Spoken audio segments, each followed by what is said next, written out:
그날 아침은 유난히 조용했습니다. 창밖에 비가 내리고 있었는데 세차게 쏟아지는 것도 아니고 그렇다고 완전히 멈춘 것도 아닌 그냥 추적추적 내리는 비였어요. 저는 평소처럼 새벽 5시 반에 눈을 떴고 부엌에 가서 물을 한 잔 마셨습니다. 환갑이 지나고 나서부터는 그냥 그렇게 됐더라고요. 알람도 없이 누가 깨우지도 않는데 몸이 먼저 일어나는 거예요. 35년 동안 새벽마다 분식집 문을 열었으니까 이제는 몸속에 시계가 박혀버린 것 같습니다. 물을 마시고 베란다 문을 조금 열었어요. 빗소리가 들어왔습니다. 축축하고 차가운 공기가 발등을 스쳤어요. 저는 그대로 잠시 서 있었는데 그때까지만 해도 그날이 그런 날인지 몰랐습니다. 그냥 비 오는 월요일이라고 생각했던 거예요. 우편함을 확인한 건 오전 10시쯤이었습니다. 봉투가 빨간색이었습니다. 정확하게는 봉투 오른쪽 상단에 빨간 글씨로 도장이 찍혀 있었어요. 법원 우편물이라는 글자와 함께 뭔가 중요하다는 걸 알리려는 듯 진한 빨간색으로 테두리까지 둘러져 있었습니다. 평범한 흰 봉투인데 그 빨간 글씨 하나 때문에 다른 우편물들 사이에서 혼자 살아있는 것처럼 보였어요. 저는 그걸 집어들었고 손이 조금 차가웠습니다. 비가 와서 그런지 아니면 봉투가 차가운 건지 잘 몰랐어요. 수신인 한정숙. 제 이름이었습니다. 저는 한동안 움직이지 못했습니다. 봉투를 열지도 않고 그냥 현관 앞에 서서 그걸 바라봤어요. 빗소리가 여전히 들렸고 냉장고가 웅웅 돌아가는 소리도 들렸습니다. 아주 평범한 소리들인데 그 순간에는 이상하게 크게 들리더라고요. 나는 대출을 받은 적이 없었다. 그게 처음 든 생각이었습니다. 분명히 그랬어요. 저는 대출을 받은 적이 없었거든요. 이 집에는 담보가 없었고 빚이 없었고 그래서 그냥 내 집이라고 생각했던 거예요. 그런데 법원에서 경매 통지서가 왔습니다. 뭔가 착오가 있는 게 분명하다고 생각했어요. 봉투를 들고 거실로 들어와서 소파에 앉았습니다. 창문으로 빗줄기가 보였어요. 봉투를 무릎 위에 올려놓고 저는 잠시 숨을 골랐습니다. 그리고 천천히 뜯었어요. A4 용지 2장이었습니다. 글씨가 잔뜩 인쇄되어 있었는데 법원 문서라는 게 원래 그렇잖아요. 읽으면 읽을수록 무슨 말인지 모르겠고 그런데 분명히 어떤 내용인지는 느껴지는 그런 글씨들이요. 저는 천천히 읽어 내려갔습니다. 부동산 임의경매 개시 결정 통지. 주소가 나왔어요. 이 집 주소였습니다. 제가 32년 동안 살아온 이 집이요. 채권 최고액 1억 2천만 원. 설정일 2022년 11월. 저는 그 숫자를 한 번, 또 한 번 읽었습니다. 읽어도 이해가 되지 않았어요. 1억 2천만 원이라는 숫자가 제 집에 붙어 있는데 저는 그걸 모르고 있었던 거예요. 2022년 11월이면 남편이 세상을 떠나고 얼마 안 됐을 때였습니다. 제가 정신이 없었던 그때였어요. 손가락이 종이 위에서 멈췄습니다. 이 집 이야기를 조금 해야 할 것 같아요. 저는 이 동네에 1993년에 왔습니다. 남편 최병철이 이제 우리 집에서 살자면서 아파트 계약을 해왔는데 그때 저는 화가 났었어요. 사실은요. 분식집을 막 시작한 참이라 돈이 없었고 대출이 무서웠거든요. 그런데 남편은 웃으면서 걱정 마. 내가 다 갚아줄게 했고 저는 당신이 뭘 갚아줘 하면서 타박을 줬습니다. 그렇게 들어온 집이에요. 그 뒤로 32년입니다. 아들 현우가 이 집에서 자랐어요. 방 2개짜리 작은 집인데 현우 방에는 지금도 고등학교 때 붙여놓은 수학 공식 포스터가 벽에 흔적이 남아 있습니다. 떼어냈는데도 자국이 남은 거예요. 그걸 볼 때마다 저는 현우가 그 방에서 새벽까지 공부하던 게 생각나곤 했습니다. 남편은 이 집 베란다를 좋아했어요. 퇴근하고 오면 꼭 베란다에 나가서 담배를 한 대 피우고 들어왔는데 제가 그렇게 잔소리를 해도 그 습관은 끝까지 안 고쳤습니다. 폐암 판정을 받고도 한동안은 몰래 피우려고 했어요. 제가 눈치를 채고 베란다 문을 잠가버렸더니 남편이 어린애처럼 삐쳐서 이틀을 말을 안 했습니다. 우스운 얘기지요. 그 베란다에 지금도 남편 화분이 있어요. 고무나무인데 제가 물 주는 걸 자꾸 잊어버려서 이파리가 좀 축 처져 있지만 그래도 죽지 않고 살아 있습니다. 남편처럼 즐긴 거예요. 그리고 이 집 가까이에 분식집이 있었습니다. 걸어서 7분 거리였어요. 35년 동안 저는 그 길을 걸었습니다. 새벽에는 어두운 골목을 혼자 걸었고, 여름엔 땀을 뻘뻘 흘리면서 걸었고, 겨울엔 손이 곱도록 걷다가 분식집 문을 열면 뜨거운 기름 냄새가 코를 찔렀습니다. 그게 제 하루의 시작이었어요. 35년 동안 단 하루도 빠짐없이 그 집과 그 분식집이 제 인생의 전부였습니다. 저는 A4 용지를 무릎 위에 내려놓았습니다. 비가 조금 새졌어요. 창문에 빗방울이 부딪히는 소리가 났습니다. 저는 그 소리를 들으면서 2022년 11월을 떠올렸어요. 남편이 세상을 떠난 건 그해 9월이었습니다. 21일이었어요. 병원에서 연락이 왔을 때 저는 분식집에서 어묵 국물을 끓이고 있었는데 전화를 받고 그 자리에서 그냥 주저앉았어요. 국물이 계속 끓고 있었는데 저는 한참을 일어나지 못했습니다. 그리고 장례를 치르고 49제를 치르고 저는 정신이 없었어요. 분식집 문을 한 달 동안 닫았습니다. 32년 동안 단 한 번도 그렇게 오래 닫은 적이 없었는데 그때는 일어날 수가 없었거든요. 아침에 눈을 뜨면 남편이 없었고 베란다를 보면 남편이 없었고 밥을 차려도 남편 밥그릇을 꺼내는 버릇이 남아 있어서 자꾸 두 그릇을 꺼냈다가 하나를 다시 집어넣었습니다. 그 무렵에 현우가 자주 왔어요. 밥도 먹이고 같이 있어주고 현우가 퇴근하고 와서 저랑 TV도 보고 했는데 저는 그게 고마웠습니다. 그때는 그냥 아들이 어미 걱정에 찾아오는 거라고만 생각했던 거예요. 2022년 11월 남편 기일 2달 뒤 누군가 제 집에 1억 2천만 원짜리 담보대출을 받아갔습니다. 저는 서류를 다시 집어들었어요. 이번엔 더 천천히 읽었습니다. 채권자 이름이 나왔는데 저는 그게 어떤 회사인지 몰랐어요. 대부업체 이름인 것 같기도 하고 잘 모르는 이름이었습니다. 그런데 그 아래 근저당 설정 당시 제출된 서류 목록이 있었고 거기에 이런 문구가 있었어요. 위임장 및 인감증명서 첨부. 인감증명서. 저는 잠시 눈을 감았습니다. 제 인감도장은 작은 서랍 안에 있었어요. 남편 서류들이랑 같이 비닐 지퍼백에 넣어서 보관했던 것들이요. 결혼할 때부터 써오던 거라 저는 그게 어디 있는지 알았습니다. 현우도 알았어요. 어릴 때부터 봐왔으니까요. 저는 천천히 일어났습니다. 안방으로 들어가서 서랍을 열었어요. 지퍼백이 있었고 저는 그걸 꺼냈습니다. 손이 조금 떨렸어요. 이번엔 확실히 차가워서 떨리는 게 아니었습니다. 안에는 남편 통장도 있었고 보험 증서도 있었고 오래된 서류들이 있었는데 제 인감도장은 있었습니다. 작은 빨간 케이스에 담겨서 그대로 있었어요. 저는 그걸 꺼내서 손바닥 위에 올려놓았습니다. 도장은 아무 말이 없었어요. 당연히 그렇겠지요.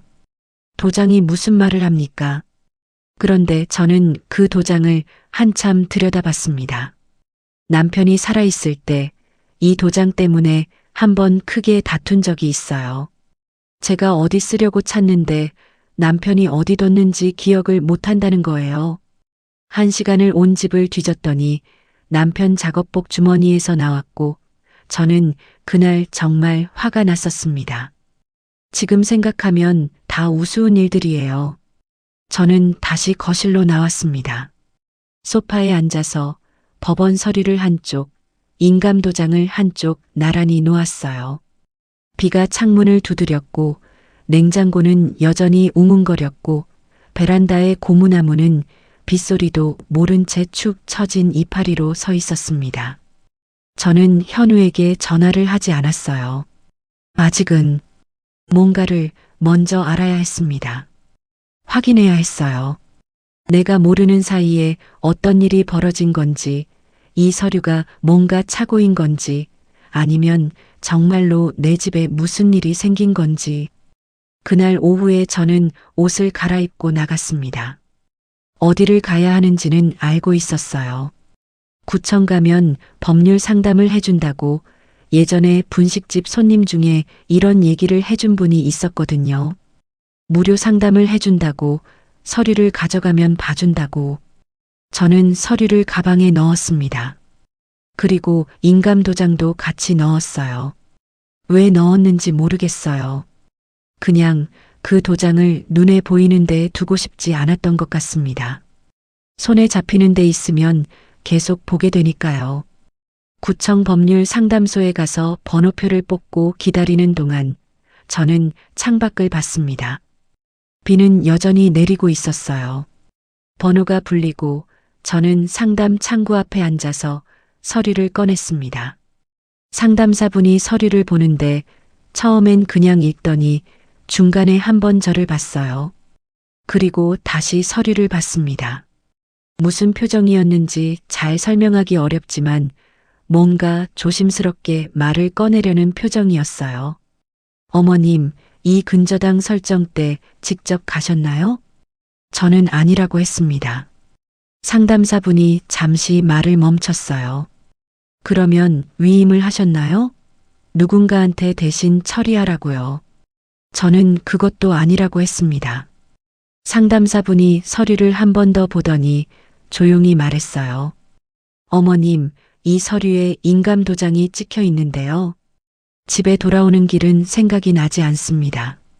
버스를 탔는지 걸어왔는지 비를 맞았는지 우산을 썼는지 잘 모르겠어요. 어느 순간 현관문 앞에 서 있었고 열쇠를 꺼내서 문을 열었습니다. 들어오자마자 신발을 벗지도 않고 소파에 앉았어요. 서류는 가방 안에 있었고 인감도장도 가방 안에 있었습니다. 저는 한참을 그대로 앉아 있었어요.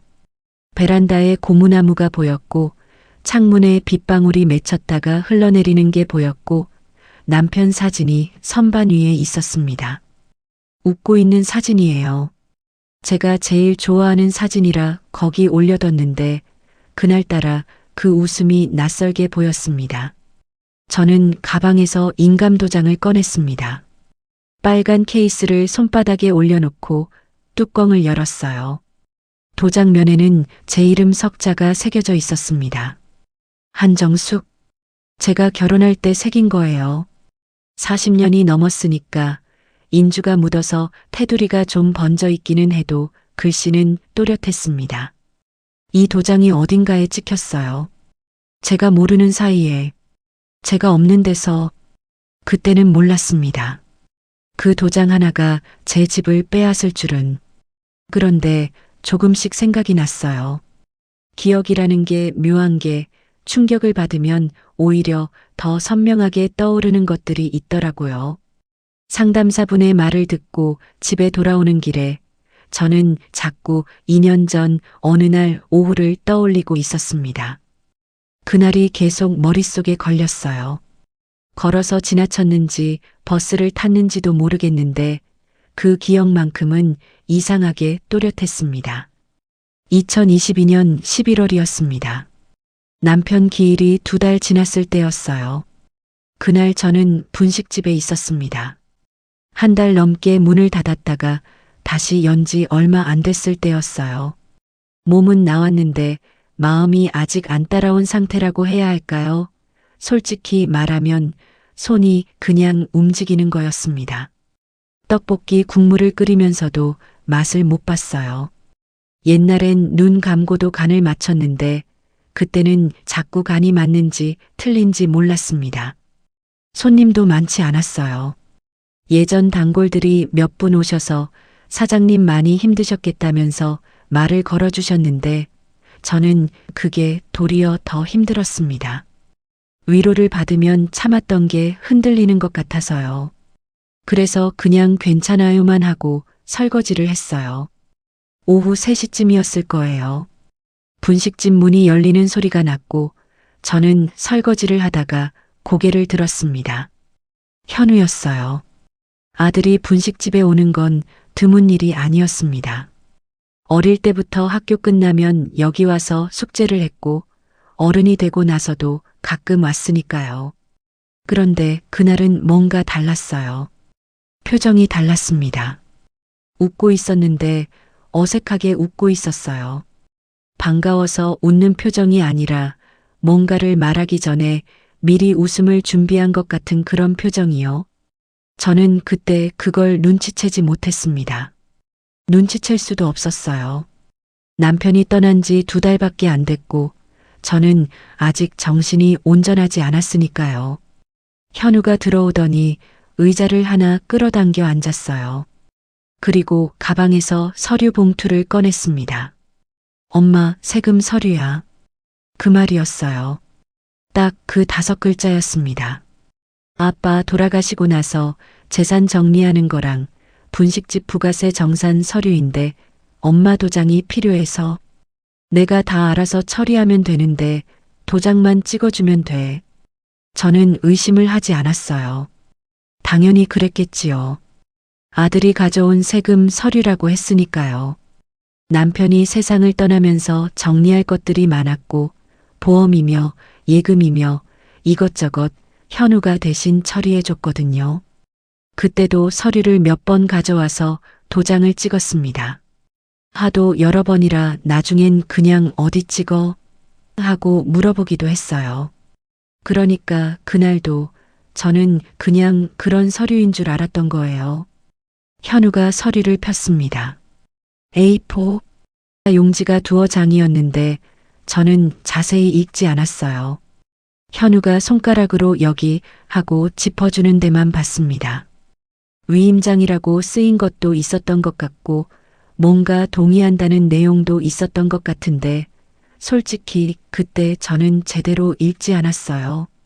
지금 생각하면 그게 제일 아픈 부분입니다. 제가 읽으려고 하면 현우가 이건 그냥 형식적인 거야, 엄마. 분식집 부가세 환급 받는 거야 하면서 말을 했거든요. 틀린 말이 아닌 것 같았어요. 분식집 부가세 환급은 매년 있는 일이었으니까요. 저는 인감도장을 가져왔습니다. 서랍에서 꺼내서 현우 앞에 내려놓았어요. 현우가 인주통을 꺼냈습니다. 가방에서요. 미리 가져온 거였어요. 저는 그것도 이상하다고 생각하지 않았습니다. 도장 찍으러 올 건데 인주를 챙겨오는 게 당연한 것 같았으니까요. 인주통 뚜껑을 열자 냄새가 났습니다. 진한 빨간 인주 냄새예요. 그게 특유의 냄새가 있잖아요. 약간 쇠 냄새 같기도 하고 약품 냄새 같기도 한 그 냄새. 저는 그 냄새를 맡으면서 도장을 집었는데 현우가 내가 알게 하면서 제 손에서 도장을 받아갔어요. 현우가 도장을 인주에 찍었습니다. 그리고 서류에 찍었어요. 저는 그걸 그냥 보고 있었습니다. 분식집 기름 냄새와 인주 냄새가 섞여서 이상하게 머리가 좀 멍했던 기억이 납니다. 떡볶이 국물이 불 위에서 끓고 있었고 밖에서는 학생들 지나가는 소리가 들렸어요. 현우가 도장을 찍고 나서 서류를 정리해서 봉투에 넣더니 고마워, 엄마. 나머지는 내가 다 알게 했습니다. 그게 끝이었어요. 그냥 그렇게 끝났습니다. 그때 제 손에 도장을 찍는 느낌이 있었는지 없었는지, 현우 손이 떨렸는지 안 떨렸는지 저는 기억하지 못합니다. 그냥 가을 오후였고 분식집은 조용했고 아들이 서류를 챙겨서 나갔어요. 현우가 나가면서 밥은 먹었어? 하고 물었고 저는 응, 먹었어 했습니다. 그 대화가 전부였어요. 다음 날 아침 저는 그 일을 거의 잊어버렸습니다. 세금 서류를 처리했으니까 이제 됐겠지 싶었어요. 그리고 분식집을 열었고 국물을 끓였고 하루가 지나갔습니다. 2022년의 11월이 그렇게 지나갔어요. 그때 저는 몰랐던 거예요. 제 집에 1억 2천만 원짜리 담보대출이 설정됐다는 것을. 구청에서 돌아온 다음 날 아침이었습니다. 저는 잠을 거의 못 잤어요. 눈을 감으면 상담사분 얼굴이 생각났고 그 말이 생각났습니다. 인감도장이 찍혀 있다고 했을 때의 그 조용한 목소리가요.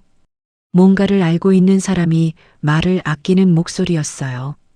저는 새벽에 일어나서 물을 마시고 베란다에 나가서 고무나무 이파리를 만졌습니다. 축 처져 있던 이파리가 새벽 공기를 맞아서 조금 단단해진 것 같았어요. 아니면 제가 그렇게 느낀 것일 수도 있고요. 아침 9시에 저는 옷을 차려입었습니다. 은행을 가야 했어요.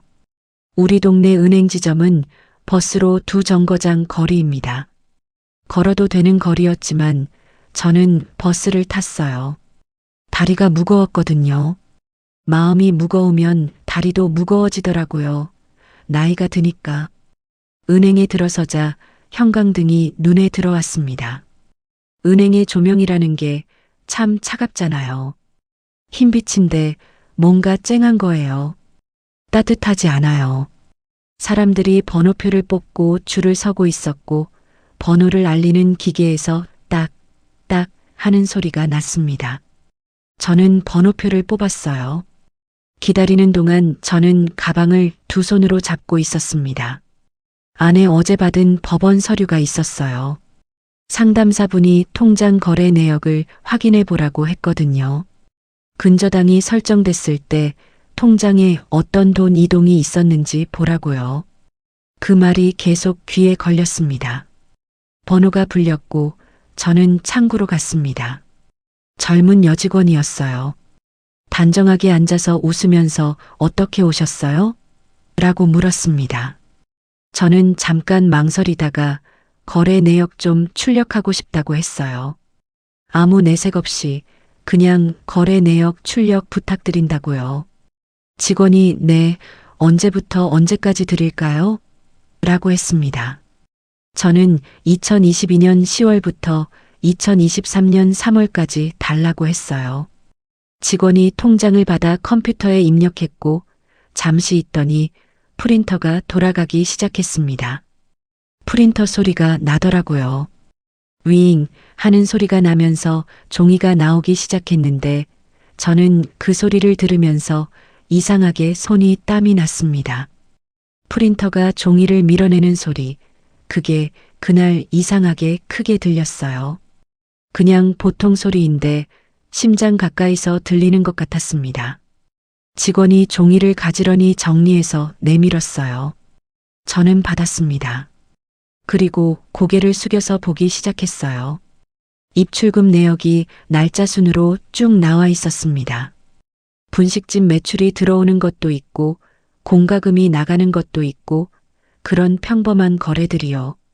저는 2022년 11월을 찾아서 시선을 내렸어요. 있었습니다. 2022년 11월 14일. 입금 1억 2천만 원. 저는 눈을 한번 감았다가 떴습니다. 숫자가 그대로였어요. 사라지지 않았습니다. 1억 2천만 원이 이 통장으로 들어온 적이 있었어요. 제가 전혀 모르는 사이에. 그러나 문제는 그 다음이었습니다. 같은 날, 출금 1억 1,800만 원. 하루 만에 거의 전부가 나갔어요. 저는 손가락으로 줄을 짚어가며 봤습니다.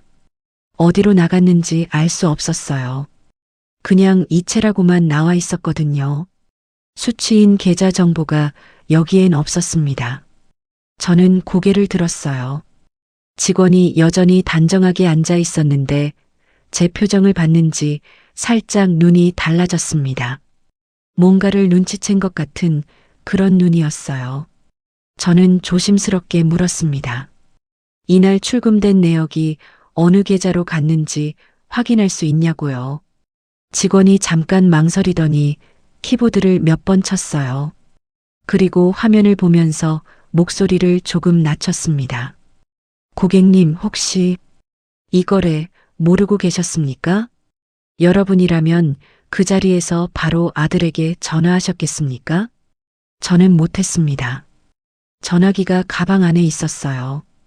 꺼내면 됐어요. 현우 번호를 누르면 됐고 묻기만 하면 됐습니다. 엄마 통장에서 돈이 나간 것 알아? 그 돈 어디 갔어? 딱 그 두 마디면 됐는데 저는 못했어요. 아직 몰랐거든요. 확실하게 알지 못했으니까요. 내 아들이 한 일이라는 걸 아직 확인하지 않은 거잖아요. 그게 제 이유였는데 솔직히 말하면 확인하는 게 무서웠던 것도 있었습니다. 직원이 계좌 이체 수취인 정보를 화면에서 찾아봤어요. 그리고 잠시 후에 종이 한 장을 더 프린트해서 내밀었습니다. 거래 상세 내역이었어요. 조용히 내밀면서 아무 말도 안 했습니다. 말로 하지 않았어요. 그냥 종이를 내밀었는데 그게 더 조용하고 더 무거웠습니다. 저는 종이를 받아서 봤어요. 수취인 계좌, 이름이 있었습니다. 이현우. 심장이 한번 내려앉았습니다. 쿵 하는 게 느껴지는 게 아니라 그냥 무언가가 아래로 꺼지는 느낌이었어요. 아프지 않았습니다. 이상하게 아프지 않았어요. 그냥 차가워졌어요. 가슴이 차가워지는 것 같았습니다. 이현우. 제 아들 이름이었습니다. 저는 종이를 들고 있었고 종이가 살짝 떨렸어요. 손이 떨린 건지 종이가 떨린 건지 모르겠지만 어쨌든 떨렸습니다. 직원이 다시 목소리를 낮추면서 말했어요. 고객님, 그리고 이 대출이요. 지금 이자 납입이 6개월째 연체 상태인데요. 그래서 경매 절차가. 저는 손을 들었습니다. 됐어요. 말을 끊었어요. 더 듣고 싶지 않아서가 아니라 더 들으면 그 자리에서 어떻게 될 것 같아서였습니다. 어떻게 된다는 게 뭔지는 저도 몰랐어요. 그냥 더 들으면 안 될 것 같았습니다. 직원이 조용히 고개를 숙였어요. 저는 종이를 챙겨서 접었습니다. 은행 문을 나서는데 형광등 빛이 눈에 남아 있었어요. 차가운 흰빛. 번호표 기계에서 딱 하는 소리가 등 뒤에서 들렸습니다. 다음 번호가 불리는 소리였어요. 세상은 그냥 돌아가고 있었습니다. 제 옆에서 사람들이 지나갔고 거리에는 차들이 다녔고 가게 앞 할머니가 배추를 다듬고 있었습니다. 저는 그 할머니를 잠깐 봤어요. 아무것도 모르는 얼굴로 배추를 다듬고 있는 그 할머니가 이상하게 부러웠습니다. 버스를 타고 오면서 저는 창밖을 봤습니다. 가을이 다간 거리였어요. 나뭇잎이 거의 다 떨어진 가로수들이 버스 창 너머로 지나갔고 저는 그걸 보면서 2년 전 그날 오후를 다시 떠올렸습니다. 분식집에 앉아서 인주통 뚜껑을 여는 현우를, 서류를 봉투에 챙기면서 고마워, 엄마 하던 현우를, 투자를 하고 있다는 건 알고 있었어요. 돈을 잃었다는 것도 어렴풋이 알고 있었습니다. 현우가 직접 말한 건 아닌데 전화 통화에서 목소리가 무거울 때가 있었고 오래 연락이 끊기는 때도 있었거든요. 그럴 때마다 저는 그냥 알아서 잘 되겠지 했어요. 아들을 믿었으니까요. 믿었는데 집에 돌아왔을 때는 오후 2시가 넘었습니다. 저는 부엌에 들어가서 물을 끓였어요. 손이 차가워서 따뜻한 게 마시고 싶었거든요. 물이 끓는 소리가 났고 저는 그 소리를 들으면서 식탁에 앉아서 가방에서 종이를 꺼냈습니다. 거래네요. 이현우. 6개월 연체. 3가지가 나란히 있었어요. 저는 그걸 한 번 더 봤습니다. 보고 나서 천천히 접었어요. 구겨지지 않게, 반듯하게요. 이상하게 구겨지지 않게 접고 싶었습니다. 접은 종이를 가방에 다시 넣었어요. 현우한테 전화하지 않았습니다. 문자도 하지 않았어요. 머릿속에 할 말이 없었던 게 아니라 할 말이 너무 많아서 아무 말도 못하겠는 것 같았습니다. 주전자에서 물 끓는 소리가 멈췄어요. 저는 일어나서 차를 한 잔 탔습니다. 따뜻한 것이 손에 들어왔고 저는 그걸 양손으로 감싸쥐었어요. 찻잔이 천천히 손바닥을 데웠습니다. 베란다에 고무나무가 보였어요. 남편 고무나무요. 저는 그 이파리를 한참 봤습니다. 물을 자꾸 잊어버려서 조금 축 처져 있지만 죽지는 않고 있는 나무를요. 그리고 가방을 내려다봤습니다. 그 안에 접어넣은 종이가 있었어요. 아들이 한 일인지 아직 확실하지 않다고 저는 생각하려 했습니다. 계좌에 이름이 있는 것만으로는 모른다고요. 다른 이유가 있을 수도 있다고. 현우가 나한테 말 못한 사정이 있을 수도 있다고. 그게 맞는 생각인지 아닌지 저도 몰랐어요. 그냥 그렇게 생각하고 싶었던 거예요. 찻잔을 내려놓으면서 저는 속으로 중얼거렸습니다. 그래도 우리 아들이니까. 그 말을 속으로 삼키고 나서 저는 이틀을 그냥 지냈습니다. 밥을 먹었고 잠을 잤고 아침에 일어나서 베란다 고무나무에 물을 줬어요. 아무것도 안 한 것 같은데 몸은 움직였어요. 사람이 그렇더라고요. 마음이 멈춰도 몸은 멈추지 않는 거예요. 밥때가 되면 배가 고프고 밤이 되면 눈이 감기고 그냥 그렇게 사라지는 거요. 그런데 이틀 내내 머릿속에 그 종이가 있었습니다. 이현우. 수취인. 1억 1,800만 원. 그리고 경매 사흘 뒤 그 숫자들이 자꾸 눈앞에 떠올랐어요. 밥을 먹다가도 설거지를 하다가도 자려고 누웠다가도요.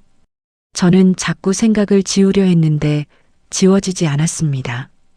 모래를 쥐고 있는 것처럼 손에서 조금씩 빠져나가는 게 느껴지는데 막을 수가 없는 것 같았어요. 셋째 날 아침이었습니다. 저는 며느리한테 연락을 했어요. 며느리 이름은 김소연이에요. 현우랑 결혼한 지 7년이 됐는데 저는 며느리를 좋아했습니다. 나쁜 사람이 아니거든요. 성격이 좀 차분하고 자기 말을 잘 안 하는 편이지만 그게 시어머니 앞에서 조심하는 거려니 했어요. 명절에 와서 음식 준비도 했고 남편 기일에도 빠지지 않고 왔습니다. 제가 눈에 띄게 어떤 불만을 가진 적이 없었어요. 문자를 보냈습니다. 짧게요. 소연아, 시간 되면 얼굴 한번 보자. 잠깐 이야기가 있어서. 이야기가 있다고 했어요. 무슨 이야기인지는 쓰지 않았습니다. 며느리가 뭔가 알고 있는지 모르는지 그것도 아직 모르는 상태였으니까요. 그냥 만나서 보려고 했어요. 얼굴을 보면 알 것 같았습니다. 답장이 왔어요. 30분쯤 지나서요. 네, 어머니. 내일 오전에 시간 돼요. 집 근처 카페로 갈까요? 다음 날 오전 10시였습니다. 저는 집에서 나와 버스를 탔어요. 며느리가 문자로 보내준 카페는 우리 집에서 버스로 새 정거장 거리에 있었습니다. 소연이네 집 근처였어요.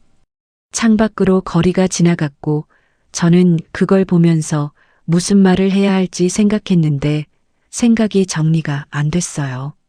따지러 가는 건 아니었습니다. 뭔가를 알고 싶었어요. 제가 모르는 사이에 어떤 일이 있었는지 그걸 알고 싶었던 거예요. 아들에게 직접 묻기 전에 먼저 알고 싶었습니다. 왜 그랬는지는 저도 잘 모르겠어요. 아들의 목소리를 듣기 전에 먼저 마음의 준비가 필요했는지도요.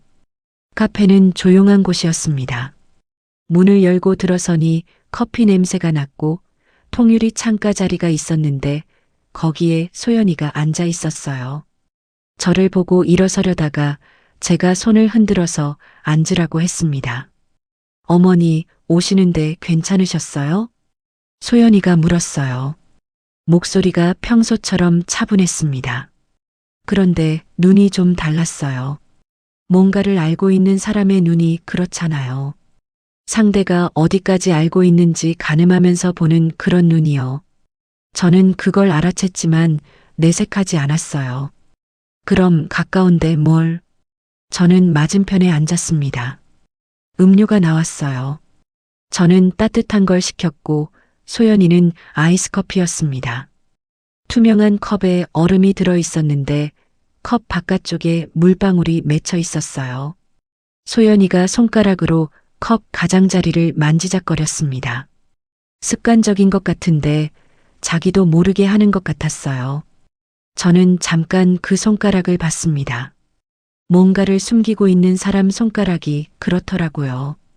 어딘가에 에너지를 쏟아야 하는데 말로는 못하니까 손이 움직이는 거예요. 저는 천천히 입을 열었습니다. 소연아, 나 요즘 집 관련해서 뭔가가 이상한 것 같더라. 그것만 말했어요. 더 구체적으로 말하지 않았습니다. 소연이가 손가락을 멈췄어요. 잠시 침묵이 흘렀습니다. 카페 안에서 다른 테이블에 앉은 젊은 여자 둘이 웃으면서 이야기를 하고 있었어요. 한 명이 뭔가를 말했는지 깔깔 웃는 소리가 났는데 그게 이상하게 먼 데서 들리는 소리 같았습니다. 저와 소연이 사이에는 그 웃음소리가 닿지 않는 것 같았어요. 소연이가 아이스커피 컵을 두 손으로 감쌌습니다. 어머니, 말을 시작하더니 끝을 흐렸어요. 숨소리가 들렸습니다.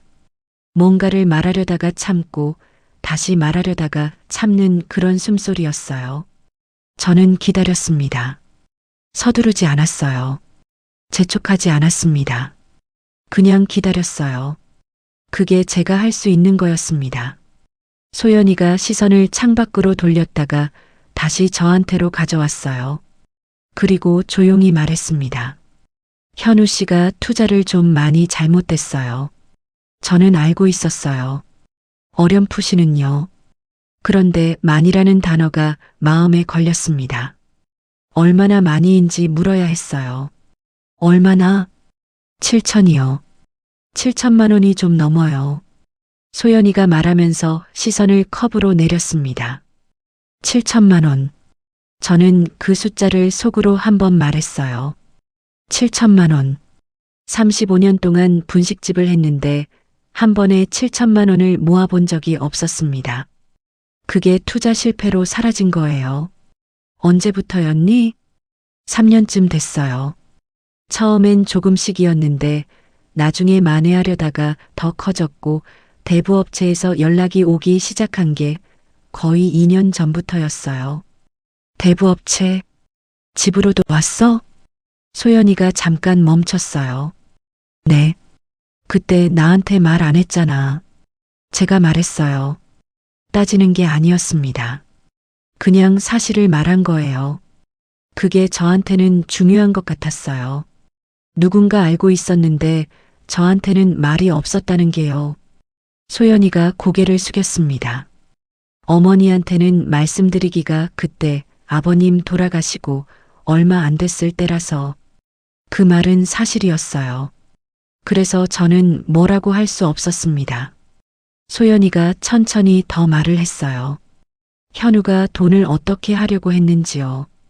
대부업체 이자가 계속 불어나고 있었고 월급으로는 감당이 안 됐고 어떻게든 원금을 한 번에 정리할 방법을 찾다가 그렇게 됐다고요. 말을 이어가면서 소연이 목소리가 조금 흔들렸습니다. 현우 씨가 나중에 다 갚을 생각이었대요. 집이 경매로 넘어가기 전에 돈을 구해서 이자를 내고 대출을 정리하면 된다고. 시간이 좀 있다고 생각했던 것 같아요. 시간이 있다고 생각했다. 저는 그 말을 들으면서 창밖을 봤습니다. 거리에 사람들이 걸어가고 있었어요. 아무것도 모르는 얼굴들이요. 아기를 안고 가는 엄마도 있었고 핸드폰을 보면서 걷는 청년도 있었습니다. 다들 자기 하루를 살고 있었어요. 저는 다시 소연이를 봤습니다. 너도 그거 알고 있었나? 대출 설정할 때 소연이가 컵을 손에서 내려놨어요. 한동안 아무 말이 없었습니다. 그 침묵이 답이었어요. 저는 더 물어보지 않았습니다. 알고 있었던 거였어요. 며느리도요. 2년 동안 저만 몰랐던 거예요. 남편도 없는 집에서 혼자 고무나무에 물 주면서 분식집 생각하면서 혼자 살고 있는 동안에 아들도 알고 있었고 며느리도 알고 있었고 제 집에 무슨 일이 생기는지 저만 몰랐던 거였습니다. 이상하게 눈물이 나지 않았어요. 울 것 같았는데 울지 않았습니다. 가슴이 차가워지는 것 같았어요. 따뜻한 음료를 마시고 있는데 가슴 안쪽이 식는 것 같았습니다. 이상한 느낌이에요. 아픈 것도 아니고 뜨거운 것도 아니고 그냥 차가워지는 거예요. 귀도 좀 멍해졌습니다. 카페 안 소리가 조금 멀어진 것 같았어요. 다른 테이블 웃음소리도 커피 머신 돌아가는 소리도 소연이가 뭔가를 말하는 소리도 조금씩 멀어지는 것 같았습니다. 소연이가 말을 이었어요. 현우 씨도 어머니한테 너무 죄송하다고는 하는데 저는 가만히 들었습니다. 어머니 고생하신 거 알고 그 집이 얼마나 소중한 건지 알면서도 어쩔 수가 없었대요. 어쩔 수가 없었다. 저는 그 말을 씹었어요. 속으로요. 어쩔 수가 없었다. 어쩔 수가 없으면 말이라도 해야 했지 않나요? 어쩔 수가 없으면 엄마한테 와서 얘기라도 했어야 했지 않나요? 그게 35년 어머니 혼자 지켜온 집인데요. 그 말은 하지 않았어요. 소연이한테 할 말이 아니었거든요. 그때 소연이가 말을 했습니다. 뭔가를 생각하다가 꺼내는 말 있잖아요. 오래 담아뒀던 말이라서 한번 나오면 멈추지 못하는 그런 말이요. 어머니 어차피 나중에 상속받을 집이잖아요. 어머니 돌아가시면 현우 씨한테 가는 거니까 지금 좀 당겨서 쓴 거랑 다르지 않다고 현우 씨가. 소연이가 말끝을 흐렸습니다. 그 말을 듣고도 저는 가만히 있었습니다. 말이 나오지 않았어요. 나오지 않은 게 아니라 어디서 말을 시작해야 할지 몰랐습니다. 할 말이 없어서가 아니었어요. 반대로 할 말이 너무 많아서였어요. 그런데 어디서부터 시작해야 하는지 몰랐습니다. 나중에 상속받을 집, 어머니 돌아가시면 그 문장이 머릿속에서 천천히 풀렸습니다. 아직 살아있는 사람 앞에서 그 사람이 죽고 나서 받을 집을 이미 쓴 거랑 다르지 않다고 했어요. 제가 아직 살아있는데 아침마다 베란다에 나가서 고무나무 이파리를 만지고 남편 사진을 보고 분식집 생각을 하면서 아직 살아있는데 소연이가 말을 이었어요. 저도 그 말 처음 들었을 때 이게 맞는 건지 모르겠었어요. 근데 현우 씨가 워낙 힘들었고 저도 같이 힘들었고 소연이 목소리가 조금 떨렸습니다. 거짓말을 하는 게 아니었어요. 힘들었다는 말이 진심인 것 같았습니다. 며느리도 힘들었겠지요. 남편이 빚을 쌓아가는 걸 보면서 사는 게 쉬운 일이 아니었을 거예요. 그런데 그래도 저는 컵을 들었어요. 따뜻한 게 손에 잡혔는데 손이 잘 안 따뜻해졌습니다. 한 모금 마셨어요. 맛은 잘 모르겠었습니다. 소연아, 제가 불렀습니다. 그 얘기 현우는 나한테 직접 안 했니? 소연이가 고개를 저었어요. 못하겠다고 했어요. 어머니 얼굴을 못 보겠다고. 못 보겠다고. 저는 그 말을 들으면서 이상하게 피식 웃음이 날 뻔했습니다. 웃을 일이 아닌데 왜 그랬는지 모르겠어요. 어이가 없어서였는지 아니면 그게 내 아들 현우가 맞다는 게 느껴져서였는지요. 현우가 어릴 때도 그랬거든요. 뭔가 잘못하면 제 눈을 못 봤어요. 고개를 숙이거나 엉뚱한 데를 봤습니다. 그게 현우 방식이었어요. 근데 지금은 어릴 때랑 달랐습니다. 어릴 때 잘못은 용서해 줄 수 있었어요. 내가 낳았고 내가 키웠으니까요. 그런데 지금 이건 다른 거였습니다. 소연이가 조용히 덧붙였습니다. 어머니, 현우 씨가 정말 갚을 거예요. 지금은 어렵지만 방법을 찾고 있고, 저는 고개를 끄덕였습니다. 그렇겠지요. 그렇게 생각하겠지요. 현우도 소연이도 방법을 찾고 있다고 생각할 거예요. 그런데 사흘이에요. 방법을 찾고 있는 사이에 사흘이 남았어요. 그 말은 하지 않았습니다. 소연이가 얼마나 알고 있는지 몰랐고 제가 아는 걸 다 꺼내고 싶지 않았어요.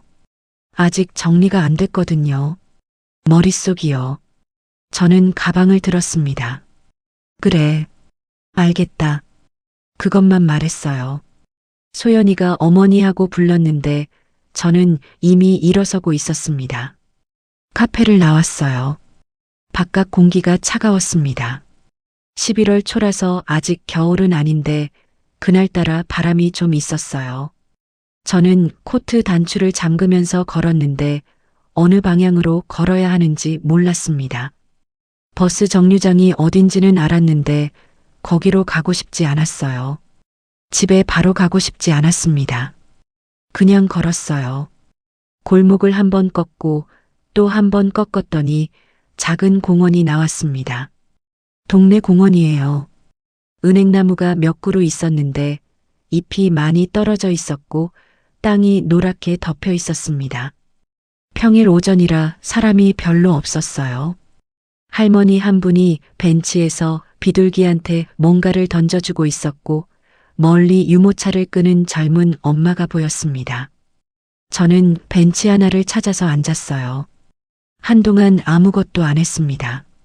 그냥 앉아 있었어요. 바람이 불었고 은행나무 잎이 한 장씩 떨어졌습니다. 떨어지는 속도가 느렸어요.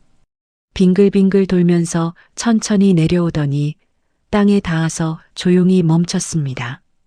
저는 그걸 보고 있었어요. 핸드폰을 꺼냈습니다. 현우한테 전화하려고 꺼낸 게 아니었어요. 그냥 남편 사진이 보고 싶었습니다. 갤러리를 열었어요. 남편 사진이 몇 장 있는 폴더를 찾는데 시간이 좀 걸렸습니다.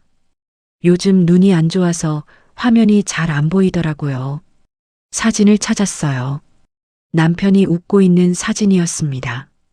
집 베란다에서 찍은 거예요. 고무나무 옆에서 서서 뭔가 말하다가 찍힌 건지 입이 반쯤 벌려진 채로 웃고 있었어요. 자기가 뭘 말하던 중이었는지도 모르고 사진이 찍힌 거였는데 그게 더 웃는 것처럼 보였습니다. 저는 그 사진을 한참 봤어요. 나중에 상속받을 집이라고 했습니다. 그 말이 자꾸 돌아왔어요.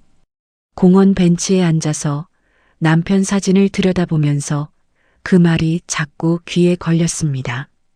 나는 아직 살아있는데 그 생각이 들었어요. 처음 드는 생각이었습니다.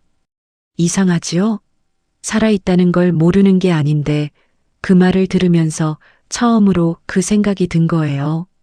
나는 아직 살아있는데, 죽지 않았는데, 남편은 갔지만 나는 아직 여기 있는데, 이 집이 제 집인데, 35년 동안 새벽 5시에 일어나서 분식집을 열었어요. 기름 냄새를 맡으면서 떡볶이 국물을 끓이면서 아이들 잔돈을 거슬러 주면서 그렇게 벌어서 만든 집이었어요. 아파트 대출을 다 갚은 게 현우가 고등학교 때였는데 그날 남편이 통장을 가져와서 저한테 보여줬습니다. 여보, 다 갚았어 했는데 저는 그냥 그래 했어요. 기뻐서 더 할 말이 없었거든요. 그 집이 지금 경매에 넘어가게 됐습니다. 나는 아직 살아있는데 핸드폰을 가방에 넣었어요. 바람이 한 번 더 불었고 은행나무 잎들이 한꺼번에 흔들렸습니다. 땅 위에 잎들이 조금 날렸어요. 할머니는 비둘기에게 여전히 뭔가를 던져주고 있었고 유모차를 끌던 젊은 엄마는 어느새 보이지 않았습니다. 저는 그 자리에 좀 더 앉아 있었어요. 아들이 나쁜 사람이라고 생각하지 않았습니다. 지금도 그래요. 현우가 처음부터 엄마 집을 빼앗으려고 한 건 아니었을 거예요. 정말로 갚을 생각이 있었을 거예요. 방법을 찾고 있었을 거예요. 그런데 갚을 생각이 있었다는 것과 먼저 말을 했어야 한다는 것은 다른 문제였습니다. 그리고 하나가 더 있었어요. 며느리가 한 말. 어차피 나중에 상속받을 집이잖아요. 그 말은 현우 말이기도 했겠지만 그 말을 품고 살아온 사람들의 생각이기도 했어요. 어머니가 살아있는 동안에도 이 집이 언젠가는 자기들 것이라는 계산이 있었던 거예요. 계산. 그 단어가 떠올랐습니다. 벤치에서 일어났어요. 다리가 좀 저렸습니다. 오래 앉아 있었나 봐요. 일어서면서 잠깐 휘청했는데 아무도 못 봤을 거예요. 옆에 아무도 없었으니까요. 걸었습니다. 버스 정류장 쪽으로요. 이제는 집에 가도 될 것 같았어요. 집에 가서 뭘 해야 할지는 아직 모르겠지만 그냥 가야 할 것 같았습니다. 걸으면서 은행나무를 지났어요. 노란 잎들이 발밑에서 바스락거렸습니다. 밟을 때 소리가 났어요.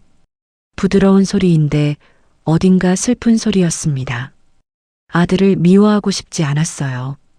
그런데 그 계산이 자꾸 마음에 걸렸습니다. 미워하는 게 아니라 서운한 것도 아니라 그냥 차가운 게 느껴졌어요. 가슴 안쪽이 아까부터 계속 차가운 것 같았습니다. 버스가 왔어요. 저는 올라탔고 창가 자리에 앉았습니다. 창밖으로 공원이 보였어요.